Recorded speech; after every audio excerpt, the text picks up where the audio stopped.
ዩቲዩብ ላይ አዲስ ቻናል ከፍታችሁ በአጭር ጊዜ 1000 ሰብስክራይበር እና 4000 ዋች አወር የምትሞሉበትን አዲስ መንገድ ይዤላችሁ መጥቻለሁ። ዩቲዩብ አልጎሪዝሙ ከቀየረ በኋላ በጣም ብዙ ችግሮች የተፈጠሩ ነው። እኔ አሁን የማሳያችሁ መንገድ በስነ ስርዓት ከተከተላችሁና ከተረዳችሁኝ ብቻ አዲስ ቻናል ከፍታችሁ በነፃነት ቻናላችሁን ማሳደግ ትችላላችሁ። ነገር ግን ይህንን መንገድ ሳትከተሉ ቀርታችሁ ቻናላችሁ አንድ ጊዜ ዜሮ ቪው ጀል ከገባ በኋላ ማስወጣት በጣም ከባድ ነው የሚሆነው። በመጀመሪያ ደረጃ ዜሮ ቪው ጀል ምንድነው ነው? ዜሮ ቪው ጀል አዲሱ የዩቲዩብ አልጎሪዝም ከተቀየረ በኋላ የመጣ አዲስ የዩቲዩብ ፕሮብለም ሲሆን ይህ ፕሮብለም ምንድነው? አንዳንድ አዳዲስ ቻናሎችም ወይም ደግሞ ነባር ቻናሎችን ቪዋቸውን ከመቶ በታች ያደርገውና የመጀመሪያው ቪዲዮ ላይም ተመሳሳይ ነው፣ ሁለተኛው ቪዲዮ ላይም ተመሳሳይ ነው፣ ሶስተኛው ቪዲዮ ላይም ተመሳሳይ ነው፣ 10ኛውና 20ኛው ቪዲዮ ላይም ተመሳሳይ ነው። ስለዚህ ከሆነ ቁጥር የማያልፍ የቪው መጠን ያለው ስፔሻሊ ከመቶ በታች ከሆነ ዜሮ ቪው ጀል ይባላል። ከዚህ በተጨማሪ አሁንም ከ30,000 በላይ ቪዲዮቻቸው አላድግ ላላቸው ሰዎች ደግሞ 30K ቪው ጀል የሚባል አለ ማለት። ስለዚህ ቪው ጀል የሚለው ትርጉም ከቃሉ እንደምትረዱት ቪዎቻችን መታሰር ወይም ደግሞ ከፍ መደረግ ማለት ነው። ስለዚህ ጀማሪ የሆናችሁ ሰዎች ዜሮ ቪው ጀል እንዳይገባባችሁ እኔ የማሳያችሁ መንገድ ስቴፕ ባይ ስቴፕ መከተል ይኖርባችኋል። በቀጥታ ልንገራችሁ። በመጀመሪያ ደረጃ አንድ ሰው ወደ ዩቲዩብ ኮንቴንት አፕሎድ ለማድረግ ሲገባ በሁለት መንገዶች ዩቲዩብን ሊቀላቀል ይችላል። አንደኛው ኮምፕሌት ቢጊነር የምንለው ነው። ሁለተኛው ደግሞ ቢጊነር የምንላቸው ናቸው። እነዚህን ነገሮች ላስረዳችሁ። ኮምፕሌት ቢጊነር የምንላቸው ሰውየው ጂሜል አዲስ ከፍቶ ዩቲዩብ አካውንት በዛው በአዲሱ ጂሜል ሳይን አፕ አድርጎ ከዛ ኮንቴንቶችን አፕሎድ ማድረግ ሲጀምር ኮምፕሌት ቢጊነር ይባላል ማለት ነው። እነዚህ ሰዎች ብዙ ጊዜ ለዜሮ ቪው ጀል በጣም ተጋላጭ ስለሆኑ የምነግራችሁ መንገድ በጥንቃቄ ተከተሉ ማለት ነው። ሁለተኛው ደግሞ ቢጊነር የምንላቸው ናቸው ወይም ደግሞ ጀማሪ የምንላቸው ዩቲዩባቸው ከዚህ በፊት ሳይን አፕ ተደርገዋል፣ ዩቲዩብ አካውንት አላቸው፣ ቪው ያደረጉበታል፣ ሰብስክራይብ ያደርጋሉ፣ ላይክ ያደርጋሉ፣ ዋች ያደርጋሉ። ነገር ግን የራሳቸውን ኮንቴንት ጭነውበት አያውቁም። ስለዚህ ዛሬ ላይ ኮንቴንት መጫን ሲጀምሩ ለዩቲዩብ ኮንቴንት አዲስ ናቸው ወይም ደግሞ ቢጊነር ናቸው እንላለን ማለት። ስለዚህ ከነዚህ ከሁለቱ መንገድ ውጪ በሆነ መንገድ ሰዎች ጆይን ሊያደርጉ አይችሉም። ስለዚህ አዲስ ዩቲዩብ የሚጀምሩ ሰዎች ከሁለቱ በአንዱ መንገድ ነው የሚጀምሩት። እያንዳንዱን እንዴት በጥንቃቄ ሳይን አፕ ማድረግ እንደምትችሉ ልንገራችሁ። የመጀመሪያው ኒው ኮምፕሌት ቢጊነርስ የምንላቸው ናቸው። እነዚህ ኒው ኮምፕሌት ቢጊነርስ የምንላቸው ሰዎች ወደ ዩቲዩብ ሲገቡ መጠንቀቅ የሚገባቸው ነገር አንደኛው አዲስ ጂሜል ከፍተው ወዲያውኑኑ አዲስ ዩቲዩብ አካውንት መክፈትና ወዲያውኑኑ ኮንቴንት አፕሎድ ማድረግ ኮምፕሌትሊ ፎርቢድን ነው፣ የተከለከለ ነው። ምክንያቱ ደግሞ አዲሱ የዩቲዩብ አልጎሪዝም ጀሚናይ ስራውን እየሰራ የሚገኘው ለእያንዳንዱ ቻናሎች የጄኒኒቲ ስኮር በመስጠት ነው። ያ ማለት ይህ ቻናል ትሩ ነው፣ ጄኒን ነው፣ የዩቲዩብን ህግ ይከተላል፣ ሰው ነው፣ ቦታ አይደለም ወይም ደግሞ ኤአይ አይደለም ወይ የሚለውን ከጀርባ ለእያንዳንዱ ቻናል ስኮር ሴት ያደርጋል። ስኮር ማለት ውጤት ይሰጣል ማለት ነው። ከ100 ሆነ ከ50 ሆነ ኤግዛክትሊ ይሄ ነው ተብሎ የሚታወቅ ነገር የለም፣ ግን ስኮር እንደሚሰጥ ይጠበቃል ማለት። ስለዚህ ይህንን ስኮር ከፍ ባደረጋችሁ ቁጥር ማለት ጄኒኒቲ ስኮራችሁ ከ50 እና ከ70 በላይ በሆነ ቁጥር ቻናላችሁ ቡስት የመደረጉ የመታየት እድሉ በጣም ሰፊ ነው። ጄኒኒ ስኮራችሁ ደግሞ ከ50 በታች ከሆነ የዩቲዩብ አልጎሪዝም ተጠራጥሯችኋል ማለት ነው። ከተጠራጠራችሁ ለፈርዘር ኢንቨስቲጌሽን አስገባችኋል። ፈርዘር ኢንቨስቲጌት እስከሚደረግ ጊዜ ድረስ ደግሞ ቻናላችሁ ቪው ጀል ላይ ይቆያል። ቪው ጀል ላይ የነበረ ቻናል ደግሞ እንደገና አያድግም ማለት ነው። ስለዚህ በጥንቃቄ የምነግራችሁን ነገር መከተል ያለባችሁ ለዚህ ነው ማለት። ስለዚህ አዲስ ቻናል ከፍታችሁ የምትገቡ ሰዎች አዲስ ኢሜል መክፈት፣ ከዛ አዲስ ቻናል መክፈት እና አዲስ ቪዲዮ አፕሎድ ማድረግ ኮምፕሌትሊ አይመከርም። ባታደርጉት ሪኮመንድ አደርጋችኋለሁ። ነገር ግን በዚህ መንገድ መስራት ግዴታ ላልሆነባችሁ ሰዎች፣ ኢሜል ላልነበራችሁ ሰዎች፣ ዩቲዩብ ቻናል ላልነበራችሁ ሰዎች፣ በአዲስ ከፍታችሁ ጆይን ማድረግ ለምትፈልጉ ሰዎች አሁን የምነግራችሁን መንገድ ከተከተላችሁ ከዜሮ ቪው ጀል ነፃ መሆን ትችላላችሁ ማለት ነው። ስለዚህ ቀላል በሆነ መንገድ ለምሳሌ ጃንዋሪ 1 ላይ ጂሜላችሁን ክሬት አድርጉ። አዲስ ጂሜል አካውንት ጃንዋሪ 1 ወይም ደግሞ በቀን 1 ክሬት አድርጉ። ይህንን ክሬት ካደረጋችሁ በኋላ ወዲያውኑኑ ጃንዋሪ 1 ጂሜል ላይ ሳይን አፕ አታድርጉ። ምክንያቱም ይሄኛው ሰስፒሺየስ ነው፣ ያስጠረጥራል።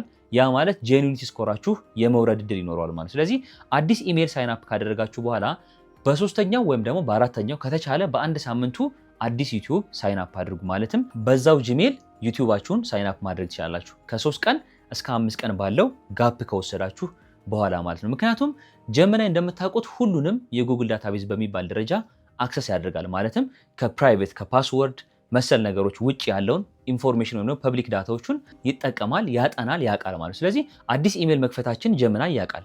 አዲስ ዩቲዩብ ደግሞ ሳይን አፕ ስናደርግ አሁንም ጀሚናይ ያውቃል። ስለዚህ ሁለቱን ነገሮች ኮምፔር በማድረግ ይህ ቻናል ሰስፒሺየስ ነው ብሎ ሊጠረጥር ስለሚችል ማለት ነው። ከዚህ በፊት ጀሚናይ ምን ይመስላል፣ አዲሱ የዩቲዩብ አልጎሪዝም ምን ይመስላል የሚለውን ዲቴል ቪዲዮ ሰርችላችኋለሁ። የጀሚናይ ዲፕ ቲንክ ምን ያክል ፓወርፉል እንደሆነ ማወቅ የምትፈልጉ ሰዎች ቶፕ ላይ ባስቀመጥኩላችሁ ሊንክ ገብታችሁ እሱን ቪዲዮ ማየት ትችላላችሁ። አሁን አልመለስበትም ማለት ነው። ስለዚህ በዚህ መንገድ ጀሚናይ እንዳይጠረጥር አንድ አካውንት ከከፈታችሁ በኋላ ከ3 እስከ 5 ቀን ጋፕ ከወሰዳችሁ በኋላ ዩቲዩብ ላይ ሳይን አፕ ታደርጋላችሁ ማለት ነው። ስለዚህ ዩቲዩብ ላይ ሳይን አፕ ስታደርጉ ደግሞ ኮንቴንት አፕሎድ ለማድረግ አሁንም ከ3 እስከ 5 ቀን ያለውን ጋፕ ብትጠቀሙ ሪኮመንድ አደርጋችኋለሁ። ሰኞ ዩቲዩብ ሳይን አፕ አድርጋችሁ ማክሰኞ ኮንቴንት አፕሎድ ማድረግ አይመከርም። ወዲያውኑ ሰኞም ኮንቴንት አፕሎድ ማድረግ አይመከርም። ጄኒቲ ስኮራችሁ ከፍ እንዲላችሁ አሁንም ቻናል ከፍታችሁ ለአንድ ሳምንት ያክል ጋፕ ስጡት። ምንም አይነት ፖስት አታድርጉበት። ነገር ግን በዚህ የአንድ ሳምንት ጊዜ ውስጥ የሆነ ስራ እንድትሰሩ ሪኮመንድ አደርጋችኋለሁ። ማለትም ግዴታ ነው። ይህንን ነገር ካላደረጋችሁ ኮንቴንታችሁ ብቻ አይጠቅማችሁም። የምትፈልጓቸውን የምትወዷቸውን ቻናሎች ለምሳሌ አንድ የኔን ቻናል ሰብስክራይብ ማድረግ ጀምሩ። ቻናሎቹን ሰብስክራይብ አድርጉ። የምትወዷቸውን ማየት የምትፈልጓቸውን ስፔሻሊ ደግሞ ከምትሰሩት ኮንቴንት ጋር ተያያዥነት ቢኖረው ሪኮመንድ ይደረጋል። ለምሳሌ እኔ ዩቲዩብ ሆም ፔጅ ላይ ገብታችሁ ብታዩ ልታገኙ የምትችሉት ከዩቲዩብ እና ከኤአይ ነክ ነገሮች ጋር የተያያዙ ቪዲዮችን ብቻ ነው በዚህኛው ዩቲዩቤ ማየው ማለት ነው። ሌሎች ነገሮችን የኢትዮጵያ ፖድካስት ምናምን መሰል ነገሮችን ማየት ስፈልግ ሌላ ሁለተኛ ኢሜል አለኝ፣ ያኛውን ነው የምጠቀመው። ስለዚህ የምታዩትን ነገርም ያገናዝባል፣ ሰብስክራይብ የምታደርጉትን ነገር ያገናዝባል፣ ኮሜንት የምታደርጉትን ነገር ያገናዝባል። ምክንያቱም ጄሚናይ በጣም ድንቅ የሆነ ዲፕ ማይንድ ስለሆነ ማለት ነው። ስለዚህ ምን ታደርጋላችሁ? ቻናሉን ከከፈታችሁት በኋላ ለአንድ ሳምንት ያክል ቪዲዮ አፕሎድ አታደርጉም። ነገር ግን ቻናሎችን ሰብስክራይብ ታደርጋላችሁ።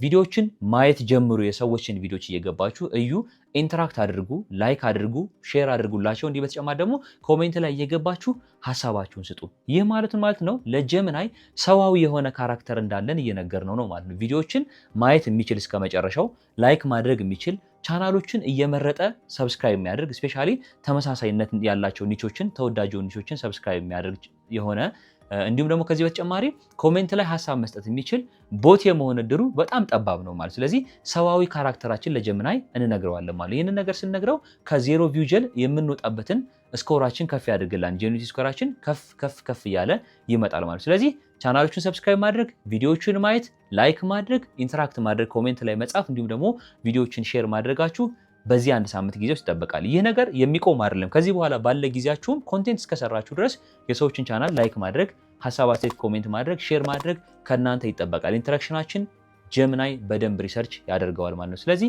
ይህንን ካደረጋችሁ በኋላ በሳምንቱ አንድ ኮንቴንት አፕሎድ አድርጉ። ኮንቴንት አፕሎድ ስታደርጉ ታይሚንጋችሁን በጥንቃቄ አጥኑት። ምን ማለት ነው?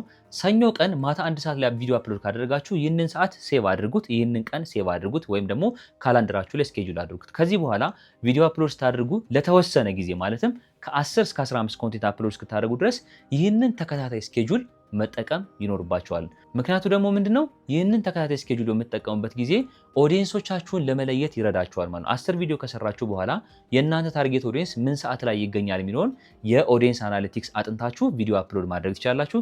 ስለ ኦዲየንስ አናሊቲክስ ማወቅ የምትፈልጉ ሰዎች ዲስክሪፕሽን እና ቶፕ ላይ ቪዲዮ ሰርች የላችኋለሁ። እንዴት ሰዓት እናጠናለን፣ በምን ሰዓት እንዴት አፕሎድ እናደርጋለን የሚለውን ማድረግ ከዛ በኋላ ትችላላችሁ ማለት። የመጀመሪያ ቪዲዮ አፕሎድ ስታደርጉ ግን በተመሳሳይ ሰዓት በተመሳሳይ ቀን ምናልባትም በሳምንት 2 ቪዲዮ ከሆነ ፕላናችሁ ሰኞና ማክሰኞ ከሆነ እቅዳችሁ እነዚህ ቀኖች በቀጣይ ሳምንት አትሊስት ለ5 ወር ኮንሲስተንትሊ አፕሎድ መደረግ አለባቸው። እነዚህ ነገሮች አፕሎድ ካልተደረጉ አልጎሪዝሙ ሰፖርት የማድረግ እድሉ በጣም ጠባብ ነው ማለት። ስለዚህ ከዜሮ ቪው ጀል የምታመርጡበት አንደኛው መንገድ ይህ ስለሆነ ኢንተራክት ማድረጋችሁን እየቀጠላችሁ ጎን ለጎን ደግሞ ቪዲዮአችሁን አፕሎድ ታደርጋላችሁ። በምን አይነት መንገድ?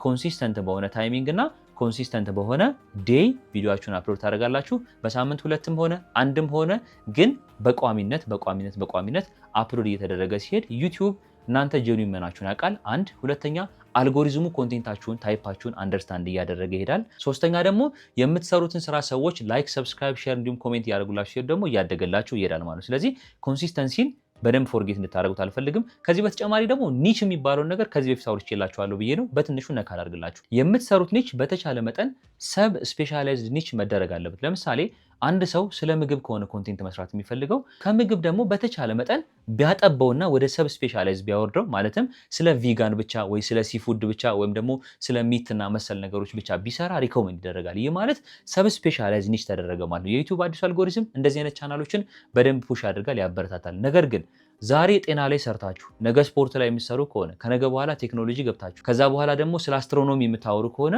የዩቲዩብ አልጎሪዝም በጣም ኮንፊውዝድ ስለሚሆን የእናንተን ቻናል ሰጀስት አያደርግላችሁም። ስለዚህ ኒች የሚባለው ነገር ዋናውና ቅድሚያ የሚሰጠው ነገር ነው ማለት። ስለዚህ ኒቻችሁን ካወቃችሁ በኋላ መቼ አፕሎድ እንደምታደርጉ ካወቃችሁ በኋላ ቻናላችሁ እንዴት ክሬት እንደምታደርጉ እንዴት ኢንተራክት እንደምታደርጉ እና አሁን በነገርኳችሁ መንገድ እንዴት ኮንሲስተንት ላይ አፕሎድ እንደምታደርጉ እነዚህን 5 መንገዶች ከተከተላችሁ በእርግጠኝነት ቻናላችሁ ከዜሮ ቪው ጄል ነፃ የሆነ ቻናል ይሆንላችኋል ማለት ነው።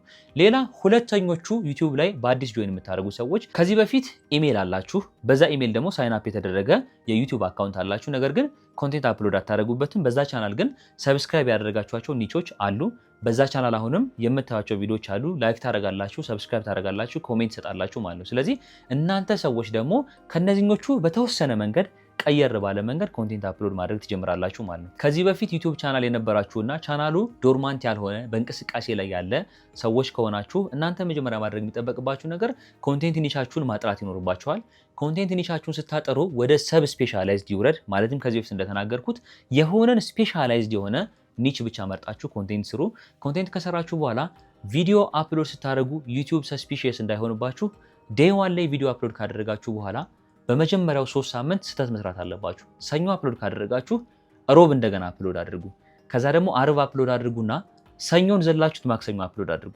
ስለዚህ ይሄ ምንድነው ዊክ 1 ሚስቴክ ይባላል። ይሄኛው ምንድነው ቻናላችሁ ምንም እንኳን የቆየ ቢሆንም ይህንን የቆየ ቻናል ኤአይ አይደለም እየተጠቀመበት ያለ፣ ቦት አይደለም እየተጠቀመበት ያለ ጄኒውን የሆነ ሰው ነውና ጄኒውን ስኮራችሁን ለማሳደግ ከናንተ ስህተት ይጠበቃል ማለት። ስለዚህ የመጀመሪያው ዊክ 1 ሚስቴክን በዚህ መንገድ አደረጋችሁ። ሰኞ አፕሎድ ታደርጋላችሁ፣ በሶስተኛው ቀን አፕሎድ ታደርጋላችሁ፣ ከዛ በኋላ ማክሰኞ አፕሎድ ታደርጋላችሁ። ሶ ዊክ 1 ሚስቴክን በዚህ መንገድ ካለፋችሁ በኋላ በመካከል ጋፕ ትሰጡትና ከማክሰኞ እስከ እሑድ ምንም አፕሎድ አታደርጉም። ከዛ ሰኞ ድጋሚ አፕሎድ ኮንቴንት ታደርጋላችሁ። ስለዚህ እነዚህን 3 ሴናሪዎች ጀሚናይ ቼክ ያደርጋል። እሱ ምንድነው ሰኞ፣ ዌንስዳይ ከዛ ደግሞ ትዊስዳይ የሚለውን የመጀመሪያው ሚስቴካችሁና ቀጣይ ሰኞ ስታደርጉ እነዚህ በ2 ሳምንት ውስጥ 2 ተደጋጋሚ ኮንቴንት ያለበት ቀን ሰኞ ቀን ነው። ስለዚህ ሰኞን ቀን ለእናንተ ሴቭ ያደርግላችኋል ማለት ነው። የግድ ሰኞ ቀን መሆን የለበትም። እኔ የምነግራችሁ ፓተርኑን ነው። ይህንን ፓተርን ከተከተላችሁ እናንተ ወደ ማክሰኞም ወደ ሮብ መውሰድ ትችላላችሁ ማለት። ስለዚህ ዊክ 2 በዚህ መንገድ ከቀጠለ በኋላ ዊክ 3 ላይ አሁንም ኮንሲስተንትሊ ሰኞ ታደርጋላችሁ ማለት። ስለዚህ ከዚህ በኋላ ኮንሲስተንትሊ ኮንቴንታችሁን እንደ ሁልጊዜው እንደ ማንኛውም ሰው ለ5 ወር አፕሎድ ማድረግ ትቀጥላላችሁ ማለት ነው። በዚህ መንገድ ከሰራችሁ በእርግጠኝነት ቻናላችሁ በአጭር ጊዜ ከ5000 ከ10000 ሰብስክራይበር በላይ ማደግ ይችላል ማለት ነው። ምክንያቱም የዩቲዩብን ዜሮ ቪው ጄል በዚህ መንገድ ባይፓስ ማድረግ የምትችሉበት ሚስጥሩ ይሄና ይህ ስለሆነ፣ ነገር ግን ለሁላችሁም ሪኮመንድ የማደርጋችሁ አንድ ነገር አዲስ ቻናል ከፍቶ ከመጠቀም ይልቅ ነባር ቻናሎችን ተጠቅሞ መክፈትና በሚስቴክን በሆነ ወይ ለዩቲዩብ አልጎሪዝም ጄኒዩኒቲን ስኮርን ሚስቴክን በሆነው መንገድ በሚስቴክን ፓተርን ፓዝ ለጀሚናይ ወይም ደግሞ ለዩቲዩብ አልጎሪዝም እናንተ ጄኒዩኒቲ ስኮራችሁን ለማሳደግ እንድትጠቀሙበት ሪኮመንድ አደርጋችኋለሁ። በዚህ መንገድ ከሰራችሁ በእርግጠኝነት ቻናላችሁ በአጭር ጊዜ ማደግ እንደሚችል እርግጠኛ ሆኜ እነግራችኋለሁ።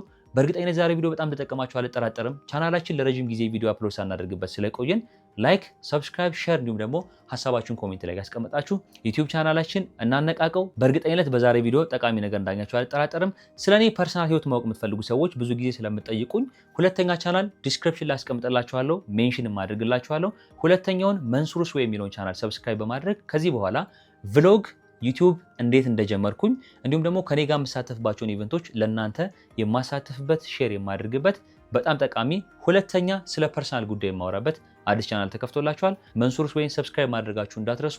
ይህንን ቪዲዮ ይጠቅማችኋል ብላችሁ ለምታስቡ ሰዎች ሼር አድርጉላቸው። ኔክስት በሌላ ቪዲዮ እስከምንገናኝ ድረስ ባይ።